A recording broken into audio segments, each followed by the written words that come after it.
Right? New urbanism is often associated with the front porch, the idea of bringing back the front porch as kind of a cute ornamental feature on homes. And here in Celebration, Florida, especially in the single-family home neighborhoods here, you see an inordinate number of homes with front porches. And they are beautiful. I mean, they're very nice, they're very well designed, they're very well placed. The porches are an important part of the design here. Let me point out a couple of things. First, I think it's important because a lot of places have tried to copy the idea of a porch, and they'll put what is kind of laughable, like a fake porch, you know, a porch that's like 2 feet deep. So from the street, it looks like a caricature of a porch. And when you drive by, it has the porch look, but it's completely unworkable. You can see in this porch here, you actually have furniture out here. You know, you've got a table over on this side. There's actually room to be, and you know, for people to be out there. It's not a caricature of a porch. It's actually a real functioning porch. And that gets me to the second thing about porches. You know, a porch is essentially the transition between the public realm and the private realm.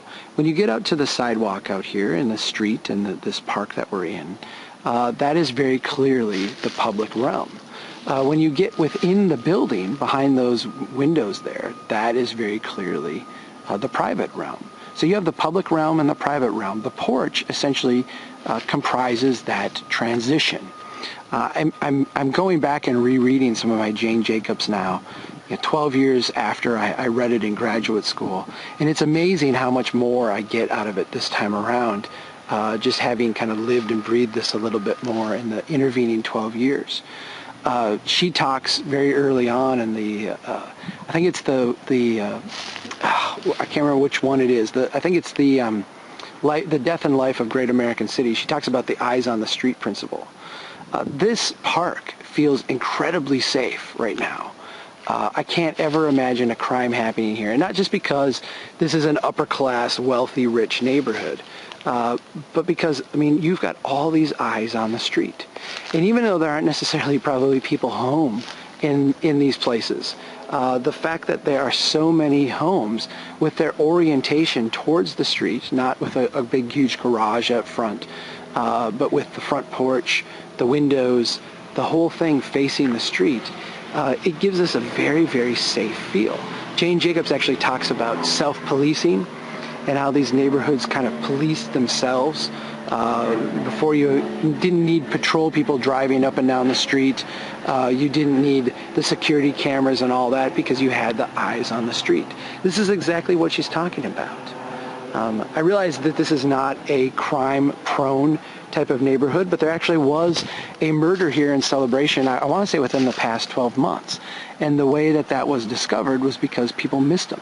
There's like, well, this guy, we're used to seeing him. We haven't seen him. What's gone on? And people investigated and found out that there had been this crime that had taken place. The eyes on the street, the whole, you know, public-private realm and the interaction between it is such an important part of what makes these places socially and culturally resilient. We talk a lot at Strong Towns about financial resilience, but it's this type of design that not only creates value, not only makes the public realm interesting and interactive and, you know, aesthetically pleasing and pleasant in a way that creates value, but it also creates this enormous social and cultural resiliency that we just overlook. Porches, more than just a cute design, an actual essential function of a strong town.